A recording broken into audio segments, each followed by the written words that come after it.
Esse é um cara que eu admiro demais, vem se transformando num ícone desse tema, transformação digital, e tem uma característica que o diferencia, porque ele não abre mão de falar dos aspectos humanos. Quero convidar ao palco Alexandre Strack e vamos recebê-lo calorosamente, por favor.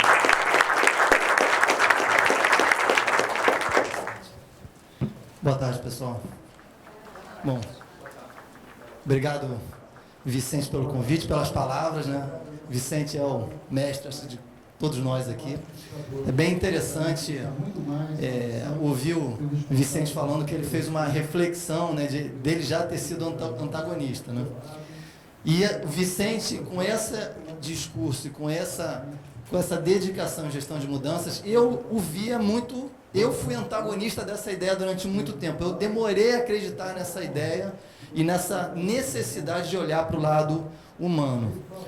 Eu tenho uma formação totalmente na área de tecnologia, eu sou um profissional de tecnologia já de toda a minha vida. Trabalho com tecnologia porque gosto de tecnologia, entrei para a área de TI, não saí mais e não vou sair. Empreendendo, seja lá o que eu faço, eu estou ligado com tecnologia, né?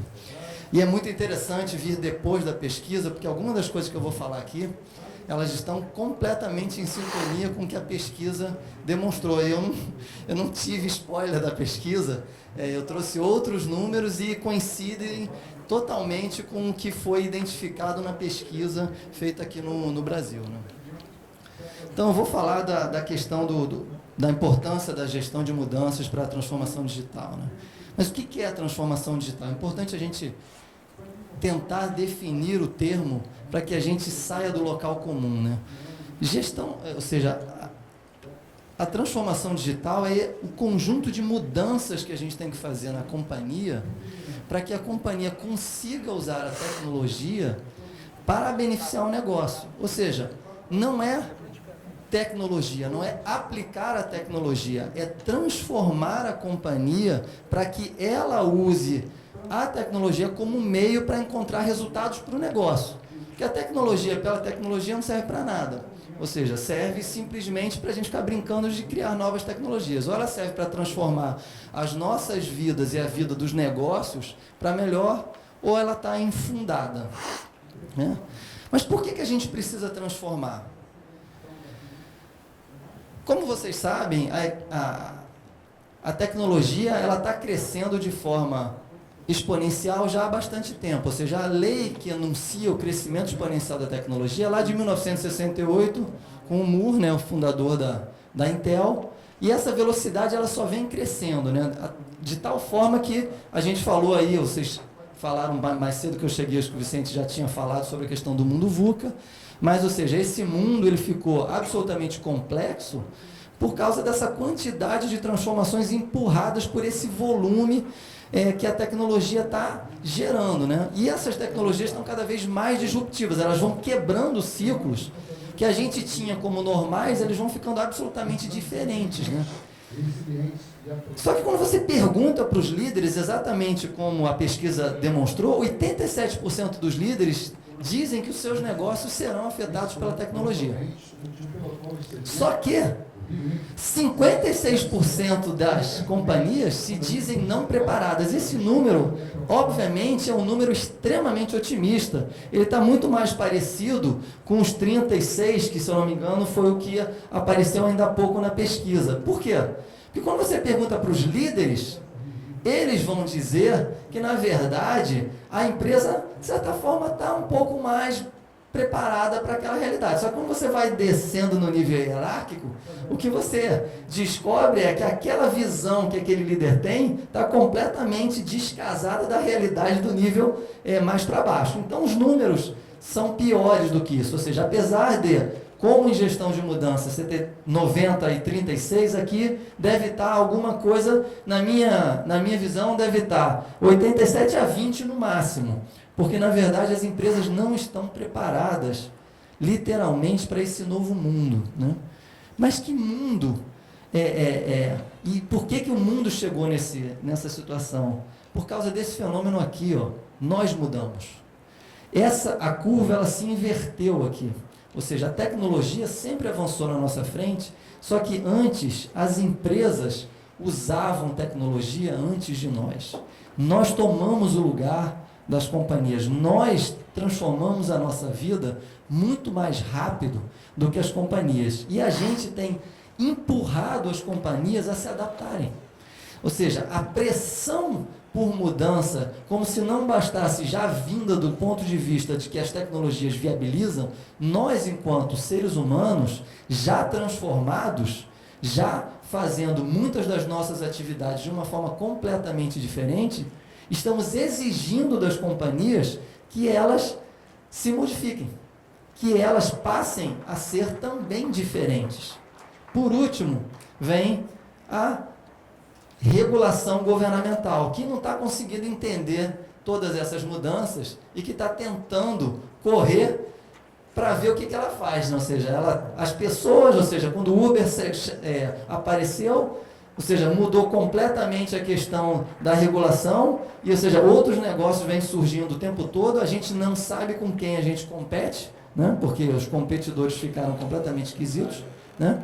E o governo está tentando entender o que eu faço. Eu entro para ajudar, eu não entro, porque quando eu entro eu atrapalho, o que eu faço? Né? E esse é um problema a mais para a gente administrar. São muitas mudanças acontecendo o tempo todo.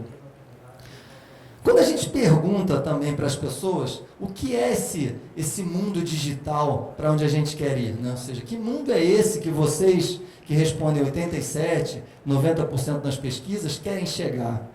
Eles querem chegar num mundo onde o negócio consegue responder mais rapidamente. O mundo consegue ser ágil. Ágil, não apressado. Lá, no início do século passado, o Sr. Taylor fez a regra que acabou dando origem à ciência da administração, onde ele separou pensadores de não pensadores, thinkers de doers. Ou seja, existe uma galera que pensa e uma galera que não pensa. Você se considera o que pensa ou o que não pensa? Se a gente fizer uma pesquisa que não tem ninguém que se considera, obviamente, alguém que não pensa. Mas, dentro da companhia, nós continuamos agindo absolutamente dessa mesma forma de 100 anos atrás. Não mudou nada. Só que, o que é mais interessante é que essas regras que nós criamos e que nós estamos usando até hoje, muitas delas tiveram origem no manual usado na Segunda Guerra, um manual de sabotagem. Ou seja, crie vários níveis hierárquicos para tomar decisões. Comece uma reunião voltando a decisões que você já tomou na reunião passada. Crie vários níveis hierárquicos quando apenas um é necessário. Essas coisas foram criadas pelo órgão que antecedeu a CIA como mecanismo de guerra. E está na internet, você pode entrar depois do evento aqui, procurar por regras de sabotagem da Segunda Guerra e você vai encontrar 60% a 70% do manual de governança que a sua companhia adota. E que as nossas companhias continuam adotando. Está lá. São absolutamente as mesmas regras. Só que, por mais incrível que pareça, nós não percebemos que isso está nos sabotando o tempo todo. Né? Ou seja, nós ficamos aprisionados a essa questão do status quo. Nós estamos com grande dificuldade de desafiar essa que é a grande mudança. A grande mudança é parar de seguir métodos que nós já sabemos que não fazem o menor sentido. A gente não vai conseguir fazer nada diferente enquanto a gente não tiver ideias novas, enquanto a gente não enxergar de forma diferente. Se a gente continuar aplicando as mesmas regras que a gente fez até hoje, obviamente a gente vai continuar colhendo os mesmos resultados. A definição clássica de insanidade do Einstein: fazer do mesmo jeito e acreditar que vai ter resultado diferente. Não tem saída, a gente precisa ir para o novo. Né? E aí, o que a gente quer buscar são organizações evolutivas. São organizações que consigam ter essas duas novas características fundamentais na mudança de mentalidade. A primeira é a consciência da complexidade, que é uma coisa que nós que estamos lidando com gestão de mudanças temos que ter absolutamente um entendimento perfeito. Complexo não é complicado. No português, essas palavras são usadas de formas como se fossem sinônimos. Mas, na verdade, uma coisa complicada é uma coisa casual. Ou seja, é uma coisa que eu consigo, apesar de todas as dificuldades, eu consigo determinar um fim claro. Um motor de carro é uma coisa complicada, mas ela é possível de ser dominada, de ser construída e de chegar àquela solução. Uma coisa complexa é uma coisa influenciável. É uma coisa que eu não consigo ter certeza do fim. Eu consigo influenciar o fim. O trânsito é complexo, não é complicado. Nós, humanos, como disse o Vicente, somos super complexos. Nós temos que ser influenciados, ou seja, nós, enquanto pessoas que estamos trabalhando com mudanças, temos que ajudar as pessoas a entenderem da complexidade e influenciar estas pessoas para que elas caminhem na direção que nós gostaríamos que determinadas mudanças tenham forma. Como disse o Vicente ainda há pouco, muitas vezes nós não conseguimos saber exatamente qual será o resultado da mudança, mas nós precisamos influenciar para que a gente possa chegar próximo daquilo que nós imaginamos. Mas temos que ter a capacidade de adaptar se aquela mudança não for exatamente como nós imaginávamos, porque é complexo, não é complicado, não é determinístico, né? A segunda questão importantíssima é a gente ser positivo em relação às pessoas. Positivo em relação às pessoas é literalmente sair deste modelo aonde a gente acredita que alguns sabem e outros não sabem. Ou seja, uns pensam e outros recebem as ordens ou as determinações e elas são simplesmente passivos. Porque isso é o que gera antagonismo cada vez maior. Isso faz com que as pessoas que estão numa posição até hoje de submissas, ou seja, de simplesmente recebedoras de ordens, que elas parem de pensar, elas parem de agir. Elas vão agir, obviamente, contrário a tudo que a gente queira, por um motivo muito simples. A mudança vai tirá-la daquela posição de conforto e está muito confortável não ser um pensador. Está muito confortável simplesmente continuar fazendo da mesma forma. Vocês devem conhecer aquela famosa experiência dos macaquinhos, né, que se você bota os 5 macaquinhos dentro da jaula, joga água fria, quando eles vão tentar pegar a banana, depois você vai trocando os macaquinhos, no fim de um tempo você trocou todos os 5 macaquinhos ou seja, aí o padrão continua absolutamente o mesmo. É porque, na verdade, ou seja, não é positivo em relação às pessoas, a gente continua mantendo a mesma regra porque a gente não respeita a possibilidade do outro ter uma visão diferente, do outro colaborar de uma forma completamente diferente, né? Quando a gente parte para esse novo mecanismo, a gente passa a valorizar a questão do aprendizado. Ontem eu dei uma palestra onde eu peguei essa mesma imagem, eu coloquei aqui uma imagem a mais, só que como eu já tinha mandado para o Vicente, eu não quis atrapalhar toda a organização que já estava perfeita, mas na verdade, se a gente olhar como é que a evolução se deu, aqui na verdade não é mais um carro, né? Aqui virou um patinete elétrico, né? Que é a mistura desse patinete aqui com essa moto gerou um patinete elétrico aqui. Ou seja, hoje a gente não consegue mais ter certeza do que o que se quer é um veículo, é um automóvel. A gente está mudando o tempo inteiro e experimentando o tempo inteiro novas possibilidades. Respeitar a nossa individualidade enquanto seres humanos, reconhecer que nós podemos encontrar formas diferentes de resolver o mesmo problema e que não há um caminho único aonde um gestor, aonde um líder tenha a visão absolutamente perfeita de qual é o resultado, porque isso aqui é no mundo complicado e o nosso mundo é complexo, por isso que ele pode andar para trás. Ou seja, a gente tem a sensação de que patinete é andar para trás, mas não é andar para trás. É, na verdade, se movimentar de uma forma mais eficiente do que o automóvel, dependendo do tipo de movimentação que a gente quer. Então, essa é uma grande mudança, e nós temos que estar valorizando esse aprendizado contínuo o tempo inteiro, porque senão o que vai acontecer é que as pessoas vão sempre se manterem contra as mudanças, porque esse formato aqui não funciona. Enfim, do que a gente está falando mesmo? A gente está falando de transformação digital, mudanças que tem que acontecer nas empresas para que a tecnologia possa ajudar o negócio.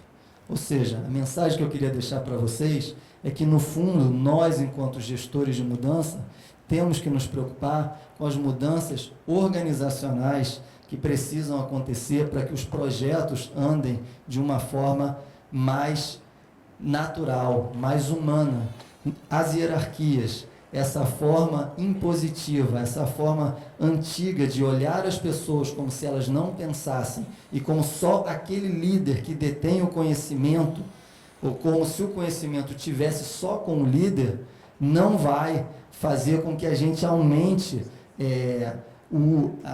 as taxas de sucesso, que a gestão de mudança seja vista literalmente como uma necessidade, porque a mudança em si, ela ainda não está sendo claramente percebida pelas pessoas. Elas ainda estão vendo dentro das companhias a mudança como uma obrigação de mudança de status. É como se eu soubesse aquilo que eu tenho que chegar e eu determino que nós, em conjunto, vamos chegar lá, porque eu sei o que é melhor para nós. Esse modelo não tem lugar e esse modelo não se sustenta na realidade de mudanças aceleradas que a gente está vivendo hoje.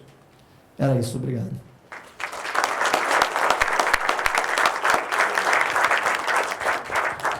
Pessoal, tá aqui, pode deixar. Eu achei que tem uma oportunidade incrível de interagir com o Strack aqui, que é uma pessoa que estuda demais esse tema, conhece muito do tema. E vou abrir para pergunta um minutinho aqui, para a gente não perder essa oportunidade. Como é que você vê, você falou de transformação e mudança, como é que você vê o top management comprando isso? Porque normalmente up-down, não é bottom-up, né? Então como é que você está vendo isso? Então, o que eu tenho percebido há uma grande divisão no top management, né? Ou seja, acho que os presidentes eles estão com uma inquietude tamanha que eles estão buscando patrocinar as transformações, eles estão literalmente se engajando. O que está acontecendo é que dentro do resto do board há uma resistência muito grande a sair do lugar comum, né? E aí o que esses presidentes estão fazendo? Eles estão pedindo auxílio para o pessoal de RH naquelas empresas que têm RH, na busca de tentar fazer com que se cuide mais das transformações necessárias para os seres humanos, né? Como a gente viu, não tem gestão de mudança atado em lugar nenhuma na hierarquia. Onde tem, às vezes, é em RH, que tem se dedicado um pouco mais. Então, o que a gente tem percebido primeiro, uma angústia muito grande no top management.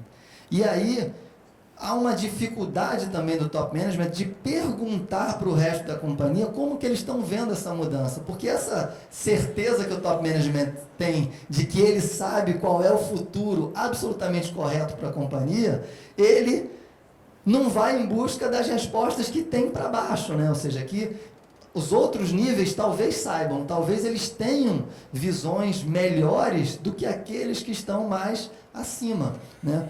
Os movimentos que a gente tem visto dar certo, eles têm patrocínio top e um movimento muito down-up, ou seja, uma tentativa literalmente de pegar as novas formas de pensar e fazer com que essa evolução, essa coisa nasça por baixo e venha contaminando para cima, né? Tanto é que tem se falado muito de coaching reverso, né? Que tem muita gente, muitos executivos, altos executivos, indo fazer coaching com a galera mais jovem que está chegando agora, para entender o que está acontecendo, como é que eles pensam, como é que a coisa funciona. E por outro lado, eu tenho falado muito com a RH, e uma coisa que tem me assustado muito é a quantidade de afastamento de altos executivos por problemas cognitivos, né? Ou seja, esse nervosismo, essa quantidade de mudança, essa incerteza está deixando as pessoas doentes e levando a um tipo de afastamento que não é lesão repetitiva, não é quebra de membro, é depressão, é uma coisa mais grave, que é muito mais difícil de trazer a pessoa de volta, né? Então, esse é um problema muito grave e eu acho que nós temos um papel fundamental em auxiliar essa mudança.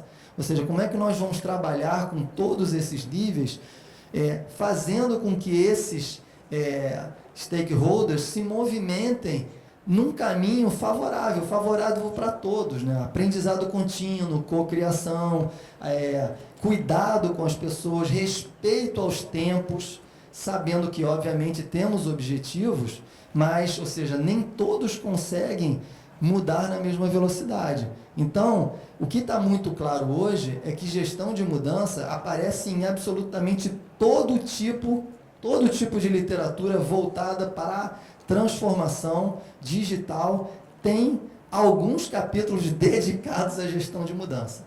Por quê? Porque, obviamente, já se descobriu que não há outro caminho. O caminho tradicional de gestão de projeto sem gestão de mudança, além de gerar fracasso, gera um desgaste enorme, gera perda de talento e ainda por cima está gerando gente doente, ou seja, afastando gente importante da companhia por falta de cuidado com o ser humano de verdade. O Gilvan, tudo bem? Parabéns pela apresentação.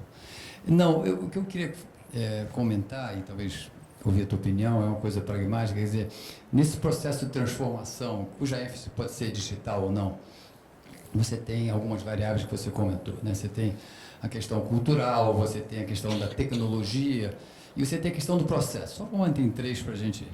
Então, isso é um desafio muito grande para as empresas. Como é que você consegue fazer um mix no tempo e fazer com que as pessoas participem, criem um roadmap, criem um caminho de transformação que seja, primeiro, execuível, né, no curto prazo, mas, ao mesmo tempo, entregue o valor que ele está sendo almejado. Como é que é a tua vivência nisso? Porque não é muito fácil, é fácil de falar, mas nem tão fácil de fazer, né? De ter essas 3 variáveis combinadas no tempo, culturalmente, porque se eu não tenho a cultura, como é que eu vou ajudar a construir um roadmap cuja cultura eu não tenho? E assim por diante. Como é que você tem visto essa prática? A construção dessa nova cultura depende justamente dessa mudança de mentalidade. A cultura é reflexo, né? A cultura é sombra. Né? Ou seja, a cultura é aquilo que vai emergir a partir do momento que a gente muda a nossa forma de encarar e de ver a realidade e a gente começa a agir diferente e essa ação vai contaminando todo mundo, vai virando uma nova cultura, uma nova forma de agir. As empresas que têm sido bem-sucedidas, elas têm começado literalmente pequeno, né? Elas têm feito alguma iniciativa pequena dentro da companhia ou elas têm jogado essa iniciativa para fora, como se fosse um spin-off. Para quê? Para que a gente consiga provocar nessas pessoas uma nova forma de pensar, uma forma mais livre, uma forma que não esteja presa ao status quo, à governança que a gente conhece. Porque senão é mais um macaquinho. Eu vou trocar o macaquinho, vou botar outro lá e vai ficar contaminado. Ela falou, a Dani falou um pouco antes do Singularity, né? Tem um texto muito bom de um dos fundadores da Singularity, eu esqueci agora, que ele fala literalmente do sistema imunológico corporativo contra a inovação. Ou seja, toda vez que você tenta fazer alguma coisa diferente, esse sistema imunológico age rapidamente para destruir você, né? Para destruir essa sua ideia e voltar à situação normal. Está do macaquinho, eu vou bater no macaquinho porque ele quer pegar a banana. Nenhum dos macaquinhos pensa em subir um em cima do outro para pegar a banana sem subir na escada. Ou seja, ninguém pensa em dar um chute na escada para ver se a banana cai lá de cima. Ninguém pensa nada diferente porque dá trabalho. Então a experiência tem mostrado o seguinte, que os projetos que são bem-sucedidos, eles vão mudando as pessoas em como elas se organizam, ou seja, elas vão mudando a forma de organizar a estrutura para lidar com algum desafio. E aí, ou seja, esse desafio pode ser jogar fora pedaços de processos que você já sabe que não tem valor. Sabe aquela reunião que você faz todo mês e que você fala, cara, para que eu faço essa reunião? Eu tenho 20 pessoas que gastam 2 dias preparando apresentações para mostrar um número que no fim das contas não precisava fazer isso. Tira fora essa reunião, ou então tira fora essa reunião para um determinado departamento. Como você, departamento, se organizaria para resolver os seus problemas? Dá voz, empodera aquelas pessoas que não necessariamente têm o cargo, mas dá a elas a oportunidade de encontrar soluções diferentes e de reagir.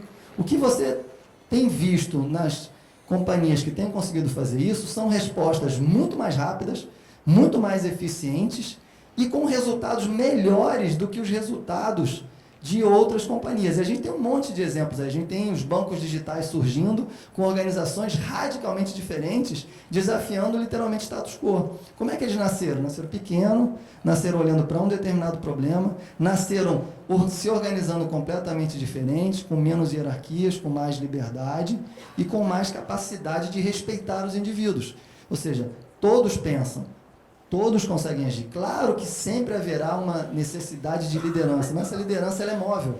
Ou seja, hoje o cara que está liderando um projeto ou uma iniciativa, amanhã pode ser que ele seja um membro de um outro projeto onde ele não seja o líder. E essa riqueza dessa movimentação faz com que o aprendizado seja algo natural. E aí você começa a buscar e a ter retornos muito mais rápidos. Agora, isso subverte a ordem, né? Nós fomos treinados desde a escola a evoluir porque sabemos mais, né? Ou seja, tudo que sai da forma normal nos causa estranheza, né? Pessoas superdotadas que nos causam estranheza, por quê? Porque ela não passa de uma série para outra, né? Ela aprende fora do tempo e isso é estranho. Então, ou seja, na companhia é a mesma coisa, ou seja, como pode alguém que está embaixo da hierarquia saber mais ou estar mais bem preparado para resolver alguma coisa que eu, que sou o vice-presidente, que tenho 25, 30 anos de experiência, eu sei muito mais que esse cara, eu vivi muito mais do que ele, tudo bem, mas o contexto é o mesmo? O contexto dos seus últimos 25, 30 anos de experiência mudava na mesma velocidade que muda agora? Você está preparado para lidar com essa velocidade toda? Quais são os processos que você pode jogar fora e que não vão mudar nada? Então, a experiência tem mostrado que as empresas que estão fazendo isso diferente, tendo essa coragem, têm conseguido coletar melhores resultados. Beleza, com metodologias ágeis, né? Com metodologias ágeis, mas sempre, eu gosto de dizer o seguinte, muitas vezes você vai em busca do by the book, né? Ou seja, é importante você conhecer as diferentes metodologias, Scrum, Lean, Design Thinking, Design Sprint, todas elas, mas cria a sua, né? Cria a sua, ou seja, vamos aplicar uma nova regra desse tempo que diz o seguinte, se você vai fazer seguindo o manual, seja o autor. Cria o seu manual. Cria o seu, faça o seu método ágil que está adaptado à sua cultura, à sua realidade. Não necessariamente todo um método que existe by the book está perfeito para a sua realidade. Quando você tenta seguir esse caminho, você de novo está tentando impor. Você está dizendo para a companhia, tem que ser desse jeito, porque existe um método que é perfeito e que quando se faz desse jeito, se obtém resultado garantidamente. E a gente sabe que isso não é verdade. Obrigado.